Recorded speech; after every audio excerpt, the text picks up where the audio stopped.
안녕하세요. 종목생각 시간입니다. 오늘 종목생각 시간에 여러분께 말씀드릴 기업은 유니티 소프트웨어라는 회사입니다. 오래간만에 새로운 회사를 여러분께 소개를 해드리는데요. 이 유니티 소프트웨어는 제가 다니는 회사에서 일을 하면서 발견하게 된 회사입니다. 쉽게 말씀드리면 게임을 개발하는 데 쓰이는 엔진이라고 하죠. 제작 도구라고 할 수 있는데요. 이런 제작 도구를 공급하는 회사입니다. 저는 디지털 트윈이라는 사업을 하고 있는 회사를 다니고 있는데 이 사업에서도 유니티 소프트웨어를 활용을 많이 하고 있습니다. 상당히 오랜 시간 게임 쪽에서 명성을 쌓아왔는데 이것을 산업용 디지털 트윈이라는 곳에서 적용하기 시작을 했고요. 저는 이 디지털 트윈 산업 자체가 앞으로 성장 전망이 높다라고 보고 있는데요. 우리가 디지털 대전환의 시대를 가고 있습니다. 지금은 어쨌든 그래도 디지털 세계와 현실 세계가 분리되어 있는 세계죠. 하지만 멀지 않은 미래에는 어느 정도는 융합되고 중첩되는 것으로 보이는 그런 시대가 올 거라고 생각을 하고 있습니다. 그런 환경에서는 너무나 필요한 기본적인 소프트웨어가 유니티 소프트웨어가 사용될 것이라는 생각이 들어서 여러분께 소개해 드리려고 합니다. 유니티 소프트웨어를 구체적으로 소개해 드리기 전에 우리가 어쨌든 투자의 관점에서 보기 때문에 올해의 주가 상승이 어떻게 됐나 보면은 127% 정도 올라가는 굉장히 꾸준하게 반등을 하는 모습을 보이고 있고요. 이 모습은 메타버스 붐이 있었을 때 급등을 했다가 또 급락을 하면서 바닥 다지기를 오래 하고요. 지금 다시 올라오는 중이라고 볼 수가 있습니다. 이렇게 주봉을 보더라도 굉장히 긴 횡보 구간이 있었었고요. 월봉으로 보면은 확연하게 보일 텐데요. 이런 메타버스 붐이 있었을 때는 사실 버블이었죠. 많은 메타버스 관련 주식들이 이렇게 버블을 일으켰다가 모두 급락을 하고 가라앉았는데 저는 이런 데스밸리에서 살아남는 기업들은 분명히 그 시대가 다시 오게 되면은 이전에 기대감이 왔었던 주가로 다시 회복할 거라고 생각을 하는데 월봉 차트로 보면 최고점 대비해서는 78% 정도 하락한 수준이고요. 저점 대비해서는 한 230% 정도 이렇게 오른 수준이라고 보실 수가 있습니다. 그래서 회사가 어쨌든 이런 성장 가도를 계속하고 사업 구조가 산업용 쪽으로 확대가 된다면은 충분히 과거에 있었던 주가까지 올라갈 수 있는 여력은 있을 것이라고 생각을 합니다. 그러면은 유니티 소프트웨어가 어떤 회사인지 한번 구체적으로 살펴보도록 하겠습니다. 유니티 소프트웨어는 아까도 말씀드렸던 것처럼 실시간 3D 디지털 전환을 하는 핵심 도구라고 할 수가 있습니다. 유니티 소프트웨어는 초기에 이제 게임 개발을 할 때 많이 활용이 됐었고요. 지금은 산업 전반에 디지털 전환을 이끄는 실시간 3D 플랫폼 기업이라고 보시면 됩니다. 2004년에 설립이 됐고 이후에 수천만 개발자가 유니티 엔진을 통해서 모바일 게임의 70%, PC 게임의 30%의 제작 도구로서 자리매김을 하고 시장을 선도를 하고 있습니다. 2020년에 뉴욕 시장에 상장이 됐고 티커는 U라고 되어 있습니다. 그리고 이후에 적극적인 M&A와 사업 다각화를 추진을 하고 있고요. 2025년 현재 이제 매출 구조 개선하고 수익성 중심 경영으로 턴어라운드를 입증을 하고 있는 상황입니다. 유니티 엔진은 이제 이 회사에서도 창작의 민주화를 실현하는 기술이다 이렇게 얘기를 하는데요. 핵심 강점은 20개 이상의 플랫폼을 지원한다. 한 번의 개발로 다중 배포가 가능하다. 이 얘기는 뭐냐면 이 유니티 소프트웨어의 특성상 모바일 게임이든 아니면 PC 게임이든 콘솔 게임이든 한번 개발을 하면 다중 배포가 가능하고 용이하게 전환을 할 수가 있다는 것을 말씀드리는 거고요. 이 C# 프로그램 언어 기반으로 개발을 해서 기업 시스템도 통합하기가 용이하기 때문에 많은 기업들이 활용을 하고 있습니다.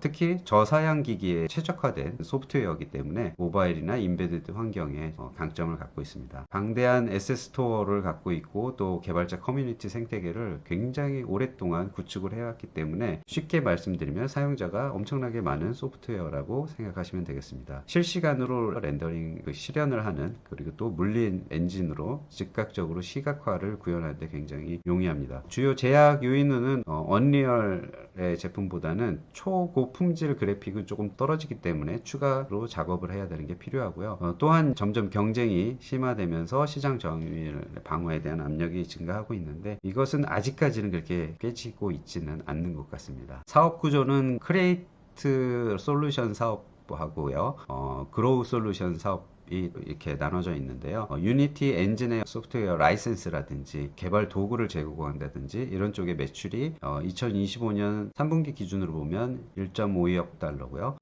구독 기반의 반복적인 매출로 인해서 안정적인 수익을 창출하는 그런 사업 구조입니다. 아까 제가 말씀드렸던 디지털 트윈이라든지 이런 부분들이 산업용 부분인데요. 이 부분이 매년 50% 가장 빠르게 성장하고 있는 분야라고 볼 수가 있습니다. 그로우 솔루션은 이제 이 게임을 통해서 수익화하고 또 광고 네트워크 플랫폼을 영위하는 건데요. 이 부분은 2025년 3분기 매출이 3.18억 불로 6% 정도 전년 대비해서 성장을 했고요. 유니티 벡터 AI라는 광고로 효율이 15% 정도 상승을 했다고 합니다. 이 유니티 엔진을 갖고서 게임 개발을 많이 하기 때문에 광고주들이 게임에서 광고를 어떤 형태로든 올리게 되면 광고 수익이 발생을 하죠. 그것을 게임 개발 회사와 유니티가 7대3 이런 구조로 나누어 갖는다고 합니다. 두 사업 부분의 매출의 동반 성장으로 인해서 3분기 전체 매출이 4.71억 불 를 달성하면서 실적 발표와 함께 주가도 굉장히 강세를 띠는 모습을 보였었습니다. 네, 이런 조짐은 올해 1분기에도 나왔었고요. 3분기에 한 번 더 확인을 하면서 완벽한 이제 턴어라운드를 보여준다라고 보시면 될 것 같습니다. 게임 산업에서는 너무나 유명한 소프트웨어이기 때문에 이제 이것이 어떤 산업에 확산을 되고 있는가 이것을 보시면 미래에는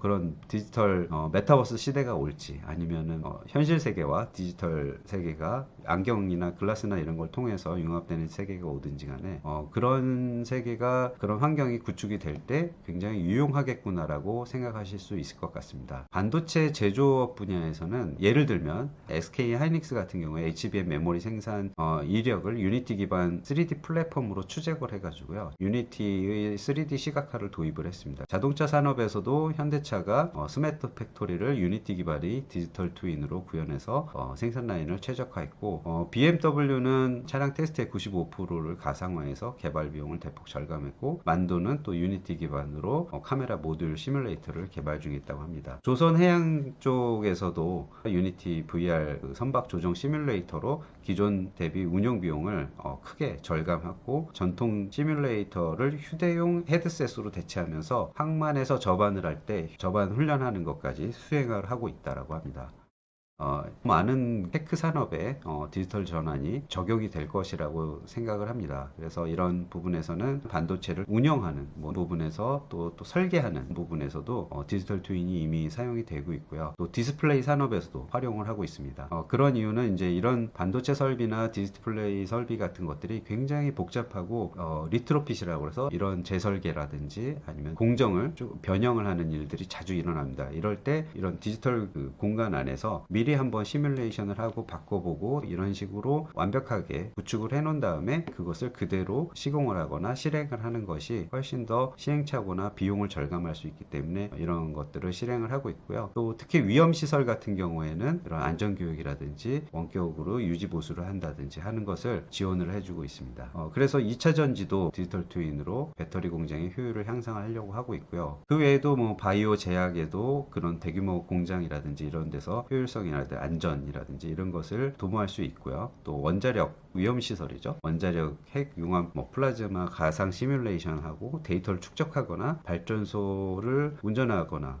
정비할 때 디지털 트윈이 사용이 되고요. 로봇이나 자율주행 또 우주항공 등에서도 우주선 조립 공정이라든지 비행 훈련이라든지 이런 것들을 또 디지털 트윈으로 가상의 공간에서 활용을 하면서 비용을 크게 절감할 수 있는 그런 시스템을 구축하는데 또 유니티 소프트웨어가 사용될 수 있다고 생각을 합니다. 디지털 트윈에 대해서 잠깐 우주항공이 나왔으니까 말씀을 드리면 디지털 트윈의 아마 시초가 될 수 있는 게 1960년대에 나사에서 달에 보내는 이런 위험한 공간에서 할 수 있는 것을 미리 가상으로 복제를 해가지고 시뮬레이션을 해보자 하면서 착안해냈던 게 디지털 트윈의 시초라고 합니다. 이런 그 디지털 트윈은 계속해서 확장해서 발전할 가능성이 많죠. 아까 제가 디지털 세계와 가상 세계가 융합되는 것도 말씀을 드렸었는데 실제로 SF 영화 같이 가상 세계에서 이런 현실 세계를 넘나들면서 할 수 있는 그런 시대가 올 수도 있는 건데요. 현실적으로는 디지털 트윈을 통해서 우리가 경제에 활용이 되고 효율성을 높이고 비용을 절감하는 이런 쪽으로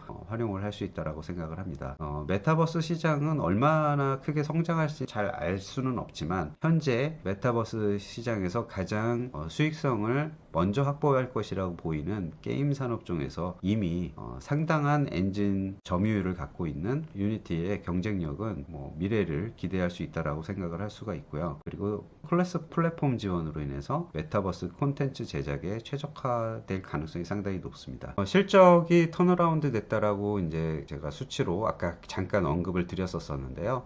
2025년 1분기에는 에비타 마진이 19% 정도 나오면서 프리캐시 플로우가 700만 불로 흑자 전환하는 모습을 보였습니다. 2025년 2분기에도 에비타 마진이 이제 21%로 또 올라갔고요. 특히 이때부터는 광고 매출이 본격적으로 성장하기 시작했습니다. 그래서 이번 3분기에 보여준 것은 다시 에비타 마진이 23%까지 올라오고, 그리고 크리에이트 솔루션과 그로우 솔루션 사업이 동반 성장하는 모습을 보였습니다. 아까 말씀드렸던 것처럼 주가 반등은 3월부터 저점으로 시작해가지고 계속해서 상승을 하고 있고요. 또 비용 구조도 상당히 많이 개선이 됐는데 1,800명이라는 구조 조정을 통해서 판관비를 대폭 절감을 했고요. 영업 레버리지 개선이 되면서 동일 매출 대비해서 손실도 상당히 축소가 됐습니다. 그래서 AI 기술이 또 도입되고 광고에서도 유니티 벡터 AI로 인해서 광고 효율이 향상되면서 광고 매출이 증가하는 것을 보여줬습니다. 특히 저는 주목했던 게 이 사건으로 제가 가장 유니티가 굉장히 유연한 조직 체계를 갖고 있는 것이 아닌가라는 판단을 했습니다. 바로 이제 경쟁사인 에픽게임즈라는 곳과 협력을 발표를 했는데요. 경쟁사 플랫폼에 유니티 소프트웨어로 제작된 게임들이 진출할 수 있도록 전략적 파트너십을 이렇게 맺은 것입니다. 그래서 더 그 유저들을 늘릴 수 있는, 어쩌면 그 고객사인 게임 개발사들이 선호할 수 있는 사업적인 환경을 조성을 했다라고 생각을 합니다. 이런 여러 가지 모멘텀들이 나오면서 주가가 최근에도 좋은 모습을 보이고 있고요. 초장기적인 주식으로서 분할 매수하기에 정말 좋은 회사라고 생각을 했습니다. 경쟁 환경을 잠깐 비교해서 말씀을 드리면요. 강점은 유니티는 충분히 잘 말씀을 드렸고요. 에픽게임즈에서 만든 언리얼 엔진 같은 경우에는 최고 수준의 실시간 그래픽, 포토 리얼리즘을 표현을 하고요. 블루프린트 비주얼 스크립팅에 강점이 있습니다. 근데 약점은 높은 하드웨어를 요구하고 로열티 부담감이 상당히 크기 때문에 시장 점유율이 더 크지는 않은 것으로 보고요. 산업 활용도도 이런 고사양 때문에 고실사 시각화의 어떤 중심을 두고 진행을 되고 있다라고 보시면 되고요. 로블록스는 이런 산업화적인 측면보다는 역시 게임의 어떤 플랫폼으로서의 강점이 굉장히 강하고 쉽게 게임 컨텐츠를 제작할 수 있게 하는 그런 엔진을 갖고 있는 특징이 있습니다. 약점은 이제 그래픽의 어떤 비주얼이라든지 정확도가 낮고 폐쇄형 플랫폼이라는 단점이 있죠. 그래서 기업 맞춤으로 통합을 하기에는 산업 솔루션에는 조금 제한적인 영향이 있습니다. 로블록스 같은 경우에는 이 외에 법적인 리스크 요인이 굉장히 크게 작용을 하고 있는데요. 그런 부분에서는 유니티는 다소 자유로운 기업이라고 볼 수가 있기 때문에 로블록스와 유니티가 상호 보완적인 관계로 장기적인 분할 매수 대상으로 삼을만 하다라고 생각을 합니다. 향후에 어떤 성장 전망을 볼 수가 있냐면, 베이스 케이스로만 봐도 연 13% 성장하는 게임 엔진 시장에서 안정적인 사업을 확대를 할 수 있다라고 생각을 하고요. 근데 이제 추가적으로 광고 플랫폼이 성장을 하고 있기 때문에 15에서 20% 정도는 꾸준하게 나올 수 있을 것이라고 보고 있고요. 2027년은 매출이 이제 현재 대비해서 한 2배 가까이 상승할 수 있겠구나라는 생각을 할 수 있고, 아주 긍정적인 케이스로 보면 메타버스 시장이 폭발적으로 성장하거나 이런 디지털 전환이 가속화되면 신규 분야의 라이선스 매출이 급증할 수 있다라고 생각을 합니다. 그리고 또 이런 산업용 라이센스는요, 게임보다 훨씬 비싸게 받고 있습니다. 향후에 장기적으로 25에서 30%의 성장률만 해도 27년에는 매출이 2배 이상으로 크게 오를 것이라고 생각을 하고 있고요. 워스트 케이스로 조금 생각을 해보면 이제 경쟁이 심화되고 시장 불확실성이 있기 때문에 언리얼 엔진이라든지 엔비디아의 옴니버스 같은 엔비디아의 옴니버스는 그 디지털 트윈에서 경쟁을 하는 플랫폼인데요. 이런 것이 확장이 될 경우에는 시장을 계속 늘려가는데 제한이 좀 있을 것 같고, 광고 규제나 요금 정책 뭐 이런 것들이 논란이 되면은 개발자 이탈이 우려가 된다라는 워스트 케이스가 있을 수 있기 때문에 2027년에는 매출이 1.3배에서 1.5배 정도 될 것 같다라는 생각이 듭니다. 근데 현재 유니티는 이제 구조조정 후에 수익성 개선과 사업 다각화가 계속 되고 있기 때문에 베이스 정도에서 불 케이스로 가는 이런 쪽 시나리오에 무게를 좀 두고 있습니다. 미국 증권사 전문가들의 어떤 시각을 보면 골드만삭스 같은 경우에는 혼란기 터널을 빠져나와서 향후에 매출 성장률 재가속이 가능하다라고 하고 있고요. 모건 스탠리 같은 경우에는 실적 모멘텀이 확인이 되면서 역시 투자 의견을 상향하고 있습니다. 대체적인 컨센서스는 이제 바이 의견이 많이 유지가 되고 있고, 그 현금 창출력 개선에 주목을 하고 있고, AI 기반의 성장 동력이 추가되는 것에 관심 있게 지켜봐야 된다라는 의견들이 많습니다. 그래서 마지막으로 투자 포인트를 정리를 해드리면 검증된 시장 지배력, 수익성 중심의 전환, 전략적 파트너십 을 구축했다라는 것, 그리고 산업이 확장 가능성이 굉장히 높다라는 점, 그리고 AI 기술이 통합이 되면서 새로운 수익 모델을 더 창출하고 있다는 것, 그리고 아주 장기적으로는 메타버스의 수혜주가 될 가능성이 굉장히 많기 때문에 길게 보고 투자하시는 분들 같은 경우에는 로블록스처럼 투자를 하실 수 있다라고 생각을 합니다. 로블록스의 법적인 리스크 때문에 아마도 유니티를 포트폴리오에 추가를 하면 로블록스와 경쟁 산업이긴 하지만 보완되는 부분도 분명히 있기 때문에 함께 균형적으로 적립해서 모아가면은 좀 편안하게 투자할 수 있지 않을까 하는 생각에서 유니티를 말씀을 드렸습니다. 유니티뿐만 아니라 메타버스를 생각을 하면서 5년에서 10년 이상 길게 투자할 수 있는 종목으로 이전부터 넷플릭스를 말씀드렸었고, 또 로블록스를 말씀드렸고, 이번에 세 번째로 유니티를 말씀드립니다. 그래서 유니티 소프트웨어나 로블록스처럼 각자 자기가 관심 있는 분야 아니면 일하는 분야에서 발견하실 수 있는 회사들이 있을 거예요. 그럴 때 여러분들이 조금 더 딥하게 공부할 수 있도록 AI 질문을 해서 공부를 좀 해보시는 것도 좋을 것 같습니다. 오늘 소개해드린 이 유니티 같은 경우에는 아주 장기적으로 보시고 5년 이후에는 이런 그 디지털로 전환이 되거나 융합되는 이런 시기가 왔을 때 더 크게 활용될 수 있는 기업이라고 보시고, 그냥 한 번에 투자하시기보다는 장기적으로 매월 아니면 매주 이렇게 조금씩 소액 금액이라도 모아가시는 그런 투자로 하시기에 적합한 기업이라고 생각을 해서 여러분께 말씀을 드렸습니다. 오늘 말씀드린 유니티가 도움이 되셨기를 바라고요. 오늘 종목 생각은 여기서 마치겠습니다. 감사합니다.